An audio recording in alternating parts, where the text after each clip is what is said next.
All right, everyone, welcome back. I hope you're having a great day. Three things I want to talk with you about on this episode. Number one comes from IRS.gov. And for all of you that are still waiting for a stimulus payment, the Get My Payment tool has been updated. Here it is, the infamous Get My Payment tool. I will leave you a link to this in the description below if you want to have quick access to it. But of course, you click on the blue button and then you put your information in. Sometimes it's helpful, sometimes it's not. But as of today, it is completely updated for individuals who have been waiting for some sort of information that they haven't seen before. So go ahead and check it out sometime today or maybe tomorrow, and hopefully it gives you that updated information you're looking for, especially if you're Social Security, SSI, SSDI, or a veteran. A lot of you should be receiving money this Wednesday, and if not this Wednesday, next week on Wednesday, April 14th. The second thing I want to talk to you about is a future stimulus of sorts. And this is going to be a major stimulus for a lot of people. Matter of fact, even more than the $1,200, $1,400,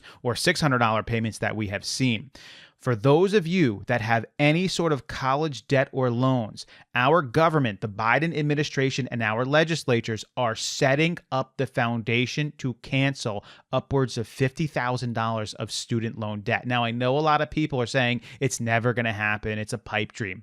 It's not. They are legitimately setting this up, and I can give you the reasons why. Number one, in the last stimulus bill, they put line items in that specifically state if our government in the next 4 years forgives student loan debt, it will be tax-free. The only reason they would put that into this bill is if they were planning on, in fact, canceling student loan debt.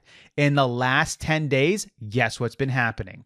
Biden, through executive order, has been canceling student loan debt. He's already canceled $2.3 billion of student loan debt. The two groups that he did it for, group number one is those who have claimed that they were frauded by their university or college, and group number two are individuals that have debt, but they are now permanently disabled. The last major reason we know this is going to happen is because the only roadblock to it going down is whether or not Joe Biden has the authority to do so. He's already stated, I think I could do 10,000, but 50,000? I don't know about that. So you know what happened? Senator Chuck Schumer in mid-March launched an investigation through the Justice Department to investigate whether, matter of fact, actually he does have the power to do that. In addition, Joe Biden launched his own investigation through his Secretary of the Education, and guess when those reports are coming out? In the next couple of weeks. And what does the White House have to say about this? This was from White House Chief of Staff Ron Klain. He said, hopefully we will see that report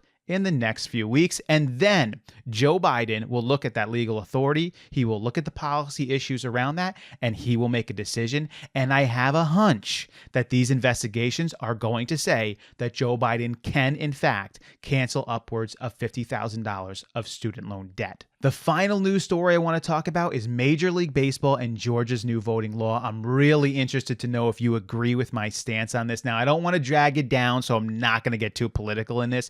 If you're not familiar with this story, Georgia just passed a new voting law. Now, depending on which side of the aisle you listen to or which media slant you listen to, it's either been a good new law or a bad new law. It either basically just upholds the basic rights of individuals to vote and make sure that everything checks out and those who are voting are the people who they say they are. Or if you listen to the other side, it completely restricts people's voting rights. Now, I'm going to be honest with you, I haven't looked at the entire law page by page. It does give some more partisan control to the governorship and the Republican legislature of the states.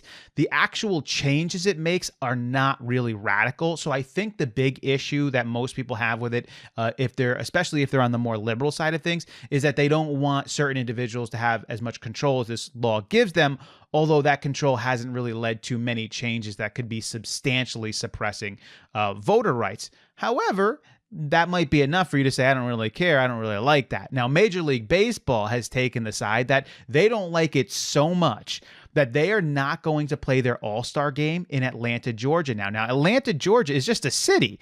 The people who work there are just people. They're not involved in the legislative system. The city's not really involved in it. The state of Georgia is. And Major League Baseball is a corporation saying, basically, I'm sorry, Atlanta, we're going to pull our game out of there because of what your lawmakers did. And we believe that this new law suppresses voters' rights so much so that we're going to take our game out of your city. Now, whether or not you agree with this new law, to me, is really neither here nor there. doesn't seem so radical, although I can see some arguments for why some people wouldn't like it. I have to tell you though, my opinion, I am just sick and tired of organizations being so involved in politics. I wish they would just stay out, because there's some places in life when I go to watch a game or go to watch a TV show or something, I don't want to be involved in politics. It's the last thing I want to be reminded of. And once again, Major League Baseball is reminding us of politics and legislative decisions in a sports game. In addition, I find this entirely hypocritical, and this is the reason why. I don't know if you're aware of this, but in the last few years, you can look this up. Major League Baseball made a major deal with Chinese company Tencent to play their games in China. China as a country and a government has one of the worst human rights standings out of any modernized country. They literally suppress their citizens. They censor them. They surveil them. The government has radically persecuted Muslims in different cities in China.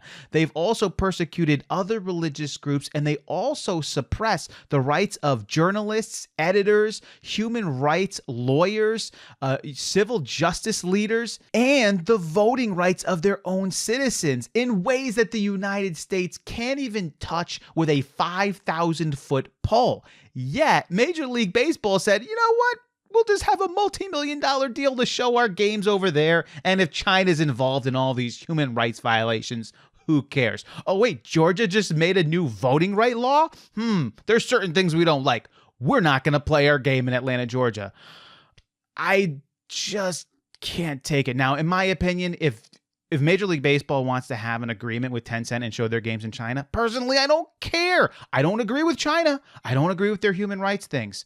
They kind of got to deal with that over in China. It's between their citizens and their government. They got to figure it out. We're not supposed to police them, per se. But over here, I also don't want these organizations and companies policing our legislatures either.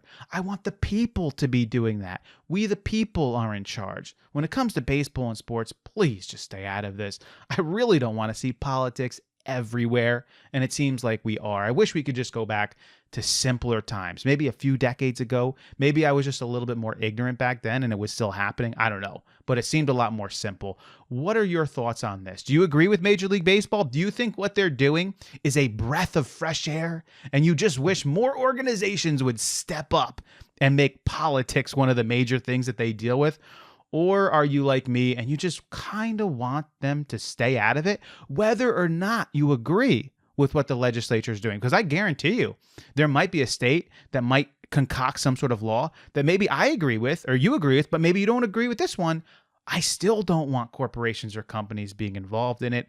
I think we, the people, should be involved in it, and we should figure it out with our government. But I'll just finish up with this. If you have not checked the Get My Payment tool recently, it has just been updated. Go ahead and check it out today or maybe tomorrow, and hopefully you get some updated information that you haven't seen yet. Thank you all for coming along with me. As always, I will catch you next time.